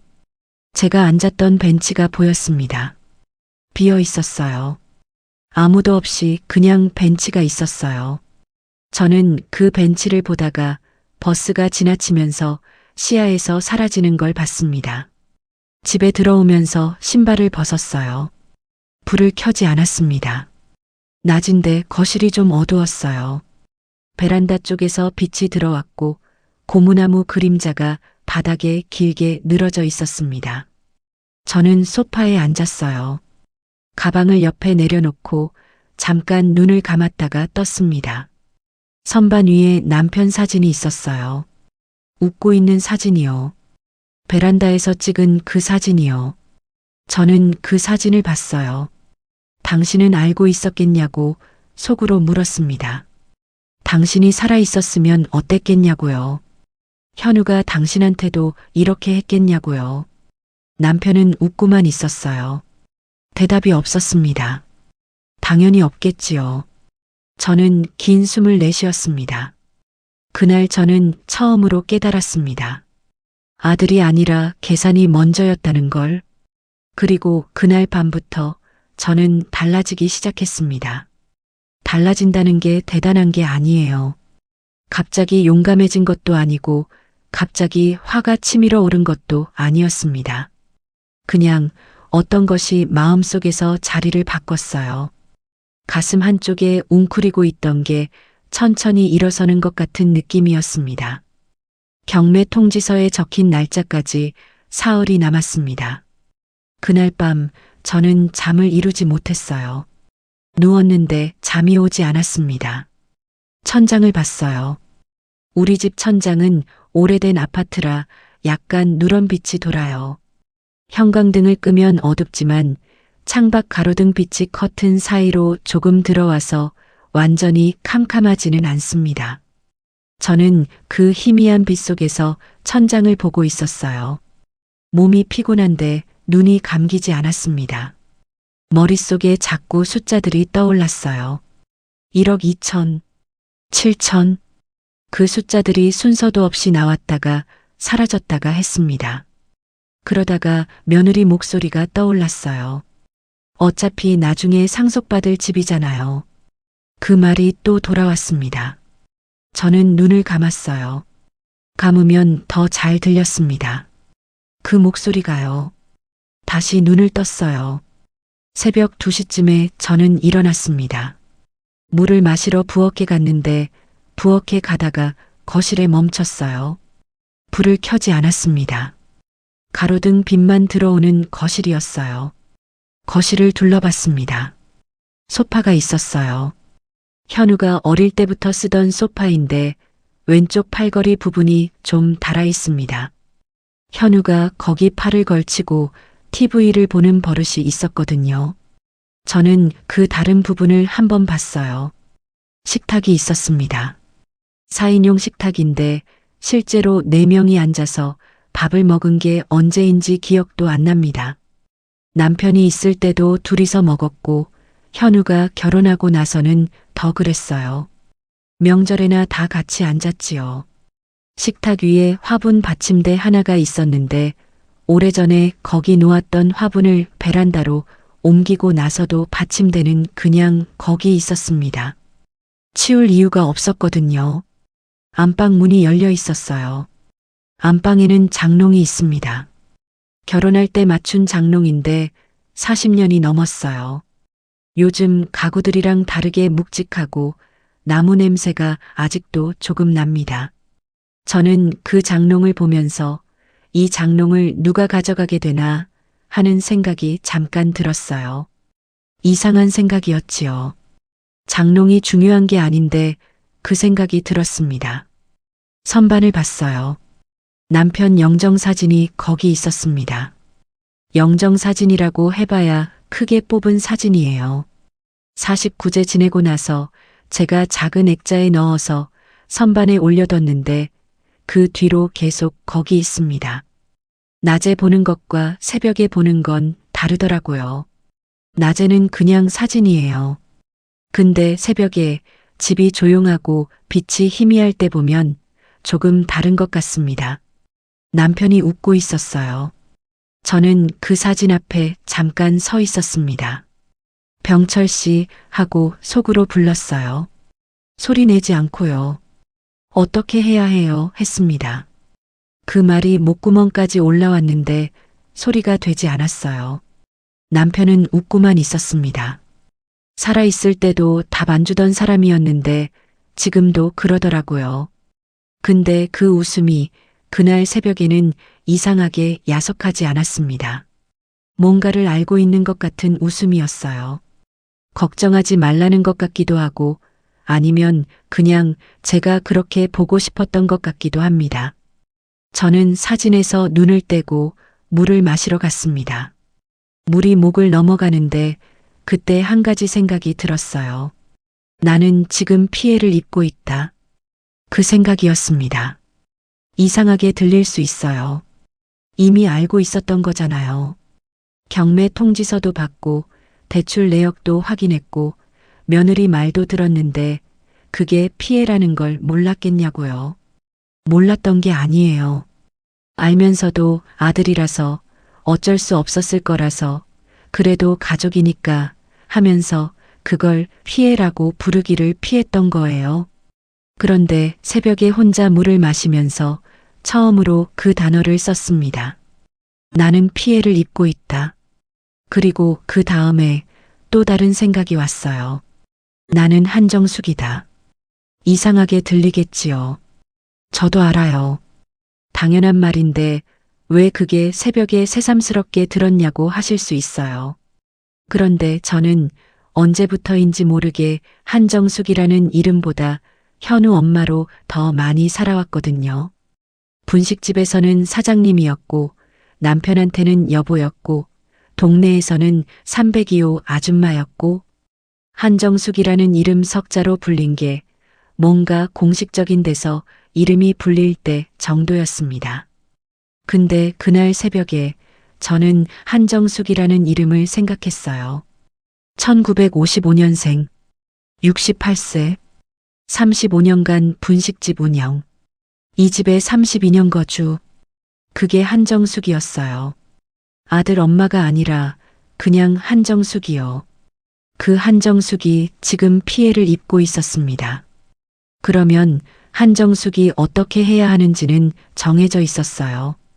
다음 날 아침에 저는 일찍 일어났습니다. 잠은 별로 못 잤는데 몸이 오히려 가벼웠어요. 이상한 일이지요. 마음이 어느 방향으로 결정이 나면 몸이 그쪽으로 따라가는 것 같더라고요. 아침을 먹었습니다. 밥을 제대로 못 먹은 게 며칠 됐는데 그날은 밥을 한 그릇 다 비웠어요. 먹어야 움직이고 움직여야 뭔가를 할 수 있으니까요. 설거지를 하고 나서 저는 서랍을 열었어요. 경매 통지서를 꺼냈습니다. 은행에서 받아온 거래 내역도요. 며칠 동안 가방에 넣었다 꺼냈다 했던 그 종이들이요. 식탁 위에 나란히 펼쳐놓고 봤습니다. 그리고 핸드폰을 들었어요. 검색을 했습니다. 법률구조공단, 법률상담, 무료, 근처 지점, 지도에 주소가 떴어요. 버스로 내 정거장이었습니다. 법률구조공단 사무실은 오래된 건물 2층에 있었습니다. 엘리베이터를 타고 올라가니 복도가 나왔어요. 형광등이 켜져 있었는데 은행 형광등이랑 비슷한 차가운 빛이었습니다. 저는 이제 그 빛에 좀 익숙해진 것 같았어요. 뭔가를 처리하러 가는 곳은 다 이런 빛이더라고요. 안내 데스크에서 번호표를 받았습니다. 대기 의자에 앉아서 기다렸어요. 저 말고 2명이 더 있었는데 한 분은 중년 남성이었고 한 분은 저보다 좀 젊은 여성이었습니다. 다들 가방을 무릎 위에 올려놓고 있었어요. 저도 그랬고요. 뭔가를 가지고 왔다는 표시가 다 가방에 담겨 있었습니다. 번호가 불렸어요. 저는 일어섰습니다. 상담실은 작은 방이었습니다. 책상이 하나 있었고 맞은편에 변호사분이 앉아 있었어요. 나이가 저보다 한참 젊은 분이었는데 안경을 쓰고 있었습니다. 서류들이 책상 위에 쌓여 있었고 옆에 커피컵이 있었어요. 많이 바쁜 분 같았습니다. 저는 가방에서 서류를 꺼내서 내밀었어요. 경매 통지서, 은행 거래 내역, 근저당 설정 관련 내용이 나오는 서류들. 변호사분이 받아서 읽었습니다. 처음엔 빠르게 훑더니 중간에 속도가 느려졌어요. 그리고 몇 가지를 짚어서 다시 봤습니다. 저는 그 사람이 서류를 읽는 걸 조용히 기다렸어요. 어머니, 본인이 직접 대출 신청하신 건 아니죠? 네. 위임하신 적도 없고요? 없어요. 변호사분이 서류를 내려놓고 저를 봤습니다. 아드님이 하신 걸로 추정하고 계신 거고요. 저는 잠깐 있다가 고개를 끄덕였어요. 추정이 아니라 은행 내역에 아들 계좌로 이체된 게 나와 있어요. 변호사분이 내역을 다시 봤습니다. 그리고 고개를 한번 끄덕였어요. 변호사분이 설명을 시작했어요. 천천히 말해줬는데 저는 집중해서 들었습니다. 어려운 말이 나오면 물어봤고 변호사분은 다시 풀어서 설명해줬어요. 핵심은 3가지였습니다. 먼저 경매정지 신청을 할 수 있다고 했어요. 대출 설정 자체에 문제가 있다는 소명 자료를 갖춰서 신청하면 경매 절차를 잠정적으로 멈출 수 있다고요. 일단 멈추는 거예요. 해결이 아니라 시간을 버는 거지요. 둘째로 녹취가 필요하다고 했습니다. 아드님과 대화를 하실 때 녹음을 해두셔야 합니다. 상대방이 뭘 인정하거나 설명하는 내용이 있으면 그게 나중에 중요한 증거가 될 수 있어요. 저는 그 말을 들으면서 아들 목소리를 녹음해야 한다는 게 어떤 의미인지 잠깐 생각했습니다. 그게 쉬운 일이 아니라는 거 알면서도 해야 한다는 것도 알았어요. 셋째로 도장 설명 의무 위반을 주장할 수 있다고 했습니다. 대출을 설정할 때 위임장을 받더라도 본인 확인 절차와 설명 의무가 있어요. 어머니가 그 내용을 제대로 설명받지 못하고 도장만 찍었다면 그 절차 자체가 위법이 될 수 있습니다. 저는 고개를 끄덕였어요. 2년 전 분식집에서 현우가 인주통을 꺼내서 도장을 찍던 그 장면이 다시 떠올랐습니다. 세금 서류야. 그 말 한마디가 전부였어요. 제가 뭔가에 동의한다는 설명도, 이 도장이 어디에 쓰인다는 설명도 없었습니다. 녹취 이외에 다른 자료도 필요한가요? 제가 물었어요. 통장 거래 내역 사본, 문자 메시지 캡처, 아드님과 주고받은 연락 기록 같은 것들이요. 있으면 있을수록 좋습니다. 저는 가방에서 메모지를 꺼내 받아 적었어요. 손이 조금 떨렸습니다. 쓰면서 느꼈어요. 펜을 잡고 글씨를 쓰는데 손이 미세하게 떨리는 거예요. 화가 나서가 아니었습니다. 이게 실제로 일어나고 있는 일이라는 게 다시 한번 몸으로 느껴졌던 거예요. 상담이 끝나고 나와서 저는 복도에 잠깐 서 있었어요. 형광등이 머리 위에서 차갑게 켜져 있었고 복도 끝에 창문이 있었는데 바깥 햇빛이 들어오고 있었습니다. 형광등 빛과 햇빛이 섞인 복도를 저는 걸어서 나왔습니다. 엘리베이터를 기다리면서 핸드폰을 꺼냈어요. 현우한테 문자가 와 있었습니다. 엄마, 요즘 어때? 밥은 먹어. 짧은 문자였습니다. 저는 그걸 보면서 읽었다는 표시가 뜰 테니까 어떻게 해야 하나 잠깐 생각했는데 그냥 핸드폰을 가방에 넣었어요. 아직은 아니었습니다. 아직 말할 때가 아니었어요. 집에 돌아와서 저는 준비를 시작했습니다. 먼저 통장을 찾았어요.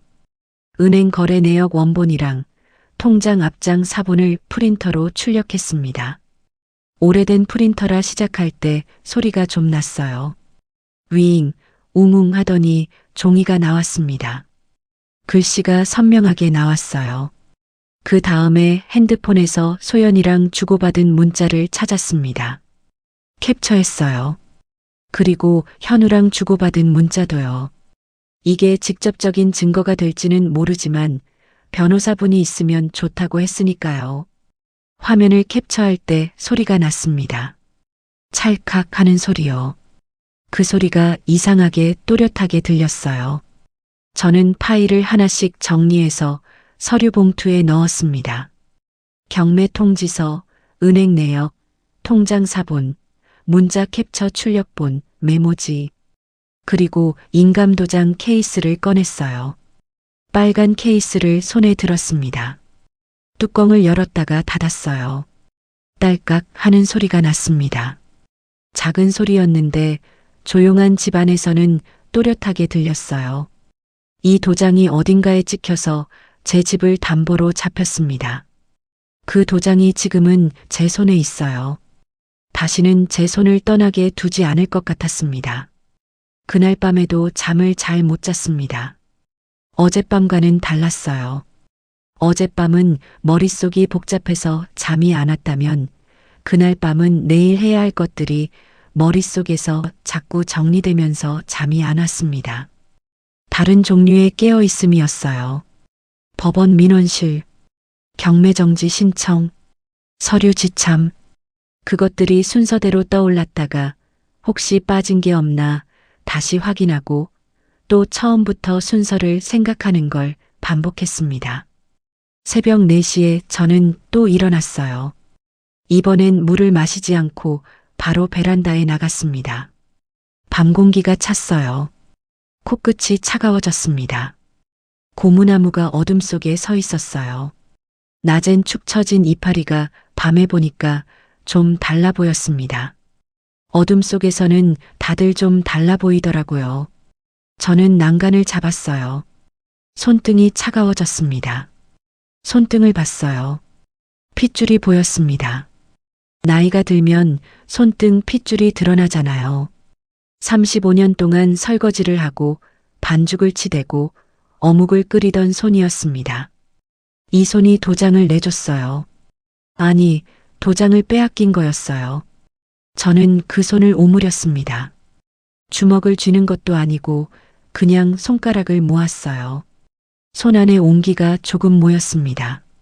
내일 이 손으로 서류를 내밀 거였습니다. 아침이 됐습니다. 저는 일찍 준비했어요. 단정하게 옷을 입었습니다.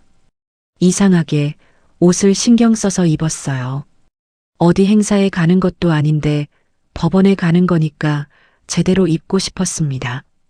흐트러진 모습으로 가고 싶지 않았어요.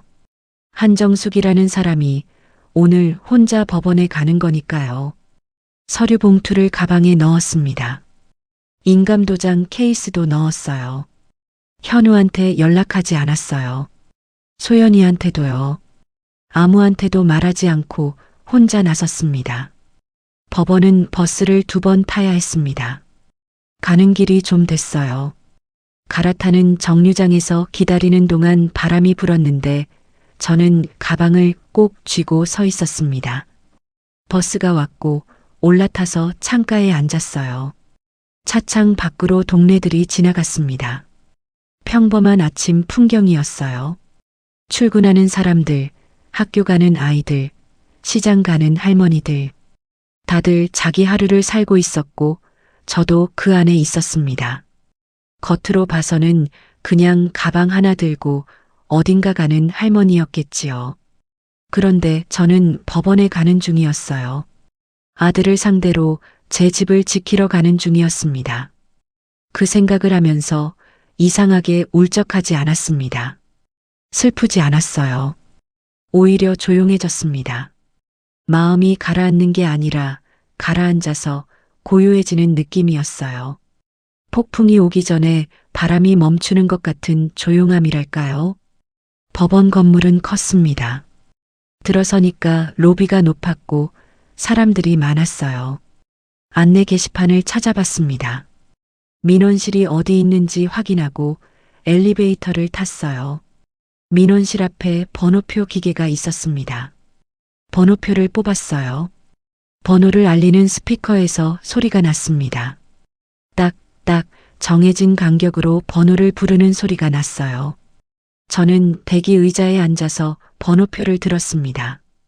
종이 한 장이었어요. 거기에 숫자가 찍혀 있었고 저는 그 숫자를 봤습니다. 오늘 이 번호로 제 차례가 오면 창구에 가서 서류를 낼 거예요. 그러면 경매가 일단 멈춥니다. 변호사분이 그랬어요. 일단 멈추면 시간이 생기고 시간이 생기면 싸울 수 있다고요. 싸운다는 말이 처음엔 낯설었습니다. 내가 무슨 싸움을 하냐고 생각했어요.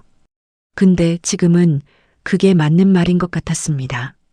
저는 싸워야 했어요. 아들을 죽이고 싶다거나 모든 걸 망하게 하고 싶다거나 그런 게 아니라 그냥 제 집을 지키고 싶었습니다. 35년 분식집이랑 남편이랑 현우방 벽 자국이랑 고무나무랑 그 모든 것들이 있는 그 집이요. 그게 저한테는 싸울 이유였습니다. 복도 형광등이 켜져 있었습니다. 차가운 흰 빛이었어요. 법원이나 은행이나 공단이나 다 이런 빛이더라고요. 이제는 이 빛을 보면 뭔가 긴장되는 게 아니라 오히려 여기서 할 일이 있다는 느낌이 들었습니다. 익숙해지는 것 같았어요. 대기 중에 핸드폰을 꺼냈어요. 현우 문자가 아직 답이 없는 채로 있었습니다. 밥은 먹어 하고 보낸 문자가요. 저는 그 문자를 봤어요. 그리고 그 위로 스크롤을 올렸습니다. 더 오래된 문자들이 있었어요. 현우가 보낸 문자들이 시간 순서대로 올라가 있었습니다. 엄마 생일 때 보낸 문자도 있었어요. 엄마 생일 축하해, 건강해. 짧은 문자였는데 그걸 받았을 때 저는 기뻤었습니다. 아들이 먼저 생일 축하를 해줬으니까요. 저는 그 문자를 한번 보고 핸드폰을 가방에 넣었어요. 나중에 봐야 할 것 같았습니다. 지금 보면 안 될 것 같았어요. 지금은 다른 걸 봐야 할 때였습니다. 번호가 불렸습니다. 스피커에서 제 번호가 나왔어요. 저는 일어섰습니다. 가방을 들고 창구로 걸어갔어요. 걸음이 무겁지 않았습니다. 이상하게 무겁지 않았어요. 오히려 발이 잘 떼어졌습니다. 창구 앞에 앉았어요. 직원이 봤습니다. 젊은 남성이었어요. 저는 가방에서 서류 봉투를 꺼내서 내밀었습니다. 경매정지 신청하러 왔습니다. 목소리가 떨리지 않았어요. 직원이 서류를 받아서 확인했습니다. 몇 가지를 체크하면서 읽더니 추가로 작성할 서식을 하나 줬어요. 저는 볼펜을 받아서 작성했습니다. 이름, 주소, 사건 번호, 신청 이유. 칸 안에 글씨를 썼어요. 손이 조금 떨렸습니다. 아까부터 그랬어요. 손이 미세하게 떨리는 게 느껴졌는데 글씨는 써졌습니다. 이상하게 글씨는 제대로 썼어요. 떨리는데 글씨는 반듯했습니다. 서식을 다 쓰고 나서 직원한테 돌려줬어요. 직원이 서류를 다시 한번 검토했습니다. 컴퓨터에 뭔가를 입력했어요. 잠시 기다렸습니다. 저는 창구 앞에 앉아서 직원이 처리하는 걸 기다렸어요. 복도에서 사람들 지나가는 소리가 들렸습니다. 스피커에서 또 번호가 불렸고 어딘가에서 프린터 돌아가는 소리가 났어요. 법원은 그냥 돌아가고 있었습니다. 제가 여기 앉아있든 아니든 법원은 그냥 돌아가고 있었어요. 저는 가방을 무릎 위에 올려놓고 두 손으로 잡았습니다. 안에 인감도장 케이스가 있었어요. 직원이 고개를 들었습니다. 접수되었습니다. 오늘부로 경매 절차는 잠정 정지됩니다. 저는 잠깐 눈을 감았다가 떴어요. 잠정 정지. 멈췄습니다. 일단 멈췄어요. 이게 끝이 아니라는 거 알았습니다. 갈 길이 멀다는 것도 알았어요. 아들이랑 마주 앉아야 할 날이 있을 거고 그게 쉽지 않을 거라는 것도 알았습니다. 근데 지금 이 순간은 멈췄어요. 제 집이 오늘은 안 넘어갑니다. 저는 서류를 돌려받아서 가방에 넣었습니다. 천천히 일어섰어요. 그리고 속으로 말했습니다. 이제 제가 먼저 말할 차례였습니다. 그 말을 속으로 삼키고 법원 계단을 내려왔을 때 저는 이미 알고 있었습니다. 다음에 해야 할 일이 무엇인지를요. 경매가 잠정 정지됐다고 해서 끝난 게 아니었어요. 멈춘 거였지 해결된 게 아니었습니다. 시계가 잠깐 멈춘 것뿐이었어요. 그 시간 안에 저는 준비해야 했습니다. 그리고 현우를 만나야 했어요. 며칠이 지났습니다. 그 사이에 저는 변호사분을 한 번 더 만났고 서류를 더 보완했어요. 현우한테 문자를 보냈습니다. 짧게요. 볼 얘기가 있으니 시간 내라고요. 현우가 바로 답장을 했어요. 언제냐고, 어디서 만나냐고요. 저는 법원 조정 신청을 했습니다. 집에서 만나는 건 싫었어요. 분식집도 아니었습니다. 제가 약한 자리에서 만나고 싶지 않았거든요. 이번엔 저한테 유리한 자리에서 제대로 이야기하고 싶었습니다. 조정 신청서를 낼 때 손이 또 조금 떨렸어요. 그래도 냈습니다. 조정 기일이 잡혔습니다. 아침에 저는 일찍 일어나서 밥을 먹었어요. 이번에도 밥을 다 먹었습니다. 몸이 버텨줘야 마음도 버티더라고요. 그게 68년 살면서 배운 거였어요. 옷을 단정하게 입었습니다. 가방에 서류 봉투를 넣었어요. 경매 통지서, 은행 내역, 통장 사본, 문자 캡처, 그리고 녹취 파일이 담긴 핸드폰까지요. 녹취 파일 이야기를 해야겠네요. 변호사분이 녹취가 필요하다고 했을 때 저는 어떻게 해야 할지 몰랐습니다. 아들 목소리를 몰래 녹음한다는 게 말이 쉽지 않았거든요. 그런데 경매정지 신청을 하고 나서 며칠 뒤에 현우한테서 전화가 왔어요. 엄마, 요즘 어때 하고요. 저는 전화를 받으면서 녹음 버튼을 눌렀습니다.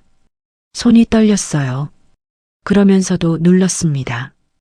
현우는 그냥 안부를 묻는 전화인 것 같았어요. 목소리가 어색했고 뭔가를 확인하고 싶은 것 같기도 했습니다. 저는 평소처럼 대답했어요. 그러다가 제가 조용히 물었습니다. 현우야, 엄마 집에 대출이 있다는 거 알아? 전화 너머에서 침묵이 왔습니다. 짧은 침묵이었는데 그 침묵이 답이었어요. 그게 엄마한테 말하려고 했는데 언제? 상황이 정리되면이 언제야? 현우가 말을 못했습니다. 그러다가 한마디를 했어요. 엄마는 몰라도 돼. 내가 다 알아서 할게. 엄마는 몰라도 돼. 저는 그 말을 듣는 순간 핸드폰을 잡은 손에 힘이 들어갔어요. 화가 나서가 아니었습니다. 그 말이 처음부터 지금까지 이 일의 전부였다는 게 느껴졌거든요. 엄마는 몰라도 된다고 생각했던 거예요. 그래서 세금 서류라고 했고, 그래서 말하지 않았고, 그래서 2년이 지나도록 저는 몰랐던 거였습니다. 그 녹취가 가방 안에 있었어요. 법원 조정실은 3층에 있었습니다. 엘리베이터를 타고 올라가서 복도를 걸었어요. 형광등이 복도를 하얗게 밝히고 있었고 발소리가 났습니다. 제 발소리였어요. 조용한 복도에서 혼자 걷는 소리가 생각보다 또렷했습니다. 조정실 앞에 도착했어요. 문이 닫혀 있었습니다. 잠깐 그 문 앞에 서 있었어요. 안에 현우가 있을 거였습니다. 이미 들어와 있을 수도 있었어요. 숨을 한번 고르고 문을 열었습니다. 조정실은 생각보다 작았어요. 긴 테이블이 하나 있었고 테이블 한쪽 끝에 조정위원이 앉아 있었습니다. 나이 지긋한 분이었어요. 안경을 쓰고 앞에 서류 더미가 있었습니다. 형광등이 테이블을 차갑게 밝히고 있었고 창문이 하나 있었는데 블라인드가 반쯤 내려져 있었어요. 그리고 테이블 맞은편에 현우가 앉아 있었습니다. 저를 봤어요. 저도 봤습니다. 아들이었습니다. 41살이 됐는데도 저한테는 그냥 현우였어요. 어릴 때 방에서 수학 공식 포스터 붙여놓고 공부하던 현우였고 분식집에 와서 떡볶이 먹던 현우였고 아버지 돌아가시고 나서 밥 먹었냐고 전화하던 현우였습니다. 근데 그날 조정실에서 봤을 때 현우 얼굴이 많이 상해 있었어요. 수척했습니다. 눈밑이 어두웠고 어깨가 내려가 있었어요. 양복을 입었는데 맞지 않는 것처럼 커 보였습니다. 빚을 지고 숨기고 기다리다가 이렇게 된 게 현우 몸에도 나타나 있었던 거예요. 저는 그걸 보면서 잠깐 멈췄어요. 멈췄지만 앉았습니다. 현우 맞은편에 테이블을 사이에 두고 앉았어요. 조정위원이 먼저 말했습니다. 오늘 조정의 목적과 진행 방식을 설명했어요. 양쪽 얘기를 다 들을 거고 합의점을 찾는 자리라고요. 저는 고개를 끄덕였습니다.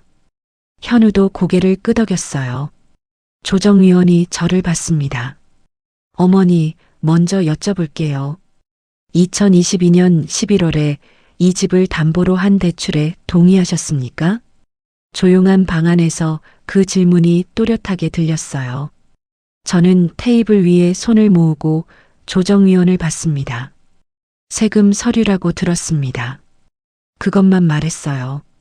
길게 설명하지 않았습니다. 그 한 문장이 전부였어요. 세금 서류라고 들었습니다. 대출이라고 듣지 않았고 담보 설정이라고 듣지 않았고 제 집이 경매에 넘어갈 수 있다고 듣지 않았습니다. 세금 서류라고 들었습니다. 조정위원이 메모를 했어요. 펜이 종이에 닿는 소리가 났습니다. 저는 가방에서 서류 봉투를 꺼냈어요. 하나씩 꺼냈습니다. 천천히요. 먼저 은행 거래 내역을 꺼내서 테이블 위에 놓았어요. 2022년 11월 14일. 입금 1억 2천만 원. 출금 1억 1,800만 원. 수취인 이현우. 서류가 테이블 위에 놓이는 소리가 났습니다. 얇은 종이 소리였는데 그 방 안에서는 크게 들렸어요. 현우가 그 서류를 봤습니다. 고개를 내렸어요. 시선이 내려갔습니다. 저는 다음 서류를 꺼냈어요. 통장 사본이었습니다. 그것도 테이블 위에 놓았어요. 그 다음엔 핸드폰을 꺼냈습니다. 녹취 파일을 열었어요. 재생 버튼 앞에서 잠깐 멈췄습니다. 한 번만 누르면 됐어요. 눌렀습니다. 핸드폰에서 목소리가 나왔습니다. 저와 현우가 통화하는 내용이었어요. 제가 대출을 알고 있냐고 묻는 목소리, 현우가 말하려고 했다고 하는 목소리, 그리고 엄마는 몰라도 돼. 내가 다 알아서 할게. 그 말이 조정실 안에 울렸습니다. 작은 방이라 소리가 벽에 부딪혀서 돌아왔어요. 현우 목소리가 현우 앞에서 재생됐습니다. 정적이 왔어요. 조정위원이 메모하던 손을 멈췄습니다. 펜이 종이 위에 그냥 놓였어요. 아무도 말하지 않았습니다. 저는 핸드폰을 테이블 위에 내려놓았습니다. 현우를 봤어요. 현우는 테이블을 보고 있었습니다. 고개를 들지 않았어요. 손이 테이블 위에 있었는데 그 손이 떨리고 있었습니다. 미세하게요. 저는 그걸 봤어요. 조정위원이 현우를 봤습니다. 이현우 씨 하실 말씀이 있으시면 하세요. 현우가 천천히 고개를 들었어요. 저와 눈이 마주쳤습니다. 처음이었어요. 이 방에 들어와서 처음으로 제대로 눈이 마주쳤습니다. 현우 눈이 빨개져 있었어요. 울었거나 울 것 같은 눈이었습니다. 저는 눈을 피하지 않았어요. 현우가 말을 시작했습니다. 목소리가 갈라졌어요. 나중에 다 갚으려고 했어요. 진짜로 그랬어요. 대부업체 이자가 너무 불어나서 한 번에 정리하면 오히려 낫겠다 싶었고, 집은 어차피 아버지도 없으시고 엄마 혼자 사시니까 나중에 정리하면 된다고. 목소리가 중간에 끊겼어요. 현우가 입술을 깨물었습니다. 정말로 갚으려고 했어요. 엄마한테 이렇게 될 줄은. 저는 그 말을 들으면서 테이블 위에 모아놓은 손을 봤습니다. 손등에 핏줄이 보였어요. 35년 분식집 손이었습니다. 현우가 갚으려 했다는 말, 저는 믿었어요. 거짓말이 아닐 거예요. 처음부터 빼앗으려 했던 게 아니라는 것도요. 그런데 그게 지금 이 자리에서 달라지는 건 없었습니다. 저는 천천히 입을 열었어요. 현우야. 처음으로 이름을 불렀습니다. 아들이라고 하지 않고요. 현우야 하고 불렀어요. 현우가 저를 봤습니다.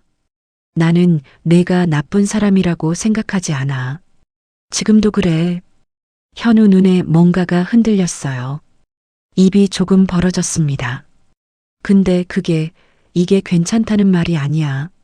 저는 테이블 위에 서류를 한번 봤다가 다시 현우를 봤습니다. 그래도 엄마니까 라는 말 너 속으로 했을 거야. 엄마니까 이해해 줄 거다. 엄마니까 어떻게든 되겠지. 엄마니까 나중에 말해도 되겠지. 현우가 고개를 숙였어요. 그래도 엄마니까 맞아. 나는 내 엄마야. 근데 현우야. 저는 잠깐 멈췄습니다. 그 말을 하기 전에 한 번만 멈추고 싶었어요. 아들은 엄마 집을 담보로 잡지 않는다. 그 말이 나오고 나서 방 안이 조용해졌습니다. 조정위원도 말이 없었어요. 현우도 말이 없었고요. 창문 블라인드 사이로 빛이 조금 들어오고 있었고 형광등이 여전히 차갑게 켜져 있었어요. 현우 눈에서 눈물이 나왔습니다. 소리 없이 흘렀어요. 한 줄기가 뺨을 타고 내려왔습니다. 현우가 손으로 닦으려 하지 않았어요. 그냥 두고 있었습니다. 저는 그걸 봤어요. 봤는데 돌아서지 않았습니다. 현우가 우는 걸 보면서 제 안에서도 뭔가가 흔들리는 게 느껴졌어요. 흔들렸습니다. 그게 사실이에요. 저도 사람이고, 저도 현우 엄마이고, 저도 그 눈물이 아프지 않은 게 아니었거든요. 그런데 흔들렸지만 무너지지 않았습니다. 흔들리는 것과 무너지는 것은 다른 거였어요. 저는 이제 그 차이를 알았습니다. 조정위원이 말을 했어요. 양쪽 의견을 들었고 제출된 서류와 녹취를 검토한 결과로 조정안을 제시했습니다. 대출 설정 과정에서의 설명 의무 위반 가능성, 위임의 범위를 벗어난 대리 행위 문제가 있으니 경매 절차는 현재 정지 상태를 유지하고 대출 원리금에 대한 상환 의무는 이현우에게 구상권 형태로 일부 전환하는 방향으로 조정을 권고한다고 했어요. 다 알아들은 건 아니었습니다. 어려운 말들이었거든요. 그런데 핵심은 알아들었어요. 집이 일단 제 것으로 남는다는 것, 그리고 빚은 현우가 감당해야 한다는 것이요. 끝나지 않은 문제였어요. 갚아야 할 돈이 있었고 정리해야 할 것들이 여전히 있었습니다. 이게 해피엔딩이 아니라는 거 알았어요. 현우가 그 돈을 실제로 갚을 수 있을지, 그 과정이 어떻게 될지 아무것도 확실하지 않았습니다. 그런데 오늘은 여기까지였어요. 여기까지가 제가 할 수 있는 것이었습니다. 조정위원이 양쪽의 조정서에 서명할 것을 안내했어요. 서류가 앞에 놓였고 저는 펜을 들었습니다. 사인을 했어요. 이름 세 글자. 한정숙. 결혼하고 나서 40년 넘게 주로 도장을 쓰다 보니까 사인을 쓸 일이 별로 없었어요. 그래서 사인이 뭔가 어색한 느낌이 있었는데 그날은 또렷하게 썼습니다. 현우도 서명했어요. 현우가 펜을 들었을 때 손이 떨리는 게 보였습니다. 저는 그 손을 봤어요. 어릴 때 저 손이 제 손을 잡았었는데 하는 생각이 스쳤어요. 잠깐이었습니다. 서류가 다 처리됐고 조정위원이 오늘 조정은 여기서 마무리됩니다. 라고 했어요. 조정실 문을 열고 나왔습니다. 복도가 나왔어요. 형광등이 켜져 있었습니다. 아까 들어올 때와 같은 복도였는데 나올 때는 달랐어요. 들어올 때는 복도가 길게 느껴졌는데 나올 때는 짧게 느껴졌습니다. 이상한 일이지요. 같은 거리인데요. 현우가 뒤에서 나왔어요. 엄마. 불렀습니다. 저는 걸음을 멈췄어요. 뒤돌아보지는 않았습니다. 멈추기만 했어요. 현우가 말했습니다. 미안해. 짧았어요. 두 글자였습니다. 저는 그 말을 들으면서 잠깐 있었어요. 뭔가를 느꼈습니다. 뭔지 정확하게 말하기 어렵지만 그 두 글자가 아무것도 아니지는 않았어요. 그것만큼은요. 그런데 지금 이 자리에서 괜찮아 라고 할 수는 없었습니다. 그 말을 하기엔 아직 너무 많은 게 있었어요. 해결되지 않은 것들이, 상처가 아직 여기 있었거든요. 저는 앞을 보면서 말했어요. 알아. 그것만 했습니다. 그리고 걸었어요. 계단으로 내려갔습니다. 법원 계단은 넓었어요. 대리석 같은 바닥이었고 발소리가 울렸습니다. 저는 손잡이를 잡고 천천히 내려갔어요. 1층 로비가 나왔습니다. 회전문이 있었고 저는 그 문을 밀고 밖으로 나왔어요. 햇빛이 눈에 들어왔습니다. 갑자기였어요. 법원 안이 어두운 게 아니었는데 밖으로 나오니까 빛이 다르게 느껴졌습니다. 형광등 빛이 아니었어요. 햇빛이었습니다. 11월 햇빛이라 뜨겁지는 않았지만 눈에 닿는 게 달랐어요. 저는 잠깐 눈을 가늘게 떴습니다. 계단 위에 서서 바깥을 봤어요. 거리가 보였고 사람들이 걸어 다니고 있었습니다. 차들이 지나갔고 멀리 은행나무가 보였어요. 잎이 많이 떨어진 나무였습니다. 숨을 들이쉬었어요. 바깥 공기가 들어왔습니다. 법원 안 공기랑 달랐어요. 차갑고 조금 습하고 어딘가 나무 냄새가 섞인 것 같기도 했습니다. 저는 계단을 천천히 내려갔어요. 한 계단 한 계단이요. 아직 끝나지 않은 일들이 있었습니다. 현우가 빚을 실제로 갚아나갈 수 있을지, 그 과정에서 또 어떤 일이 있을지 저는 몰랐어요. 집은 지금은 제 것이지만 그게 영원히 안전하다는 보장도 아직은 없었습니다. 그런데 그건 그때 가서 생각할 일이었어요. 오늘은 오늘까지였습니다. 계단을 다 내려왔어요. 햇빛이 얼굴에 닿았습니다. 눈이 조금 부셨어요. 저는 눈을 깜빡였습니다. 분식집 생각이 났어요. 35년 동안 새벽에 일어나서 걸어가던 그 길이요. 어두운 골목을 혼자 걷다가 분식집 문을 여는 그 순간이요. 기름 냄새가 코를 찌르고 국물이 끓기 시작하는 소리가 나고 하루가 시작되는 그 느낌이요. 그 모든 날들이 지금의 저를 여기 서 있게 한 거였어요. 엄마로 살아온 것도, 아내로 살아온 것도, 분식집 사장님으로 살아온 것도 다 맞았습니다. 그게 저였으니까요. 그런데 그것만이 저는 아니었어요. 저는 한정숙이었습니다. 68년을 살아온 사람이었고, 오늘 혼자 법원에 온 사람이었고, 서류를 꺼내고 녹취를 재생하고 사인을 한 사람이었어요. 아무도 대신해주지 않았습니다. 제가 했어요. 햇빛이 여전히 눈에 들어왔습니다. 저는 가방을 고쳐 들었어요. 발걸음을 뗐습니다. 오늘 저는 집을 지킨 게 아니라 저 자신을 지켰습니다.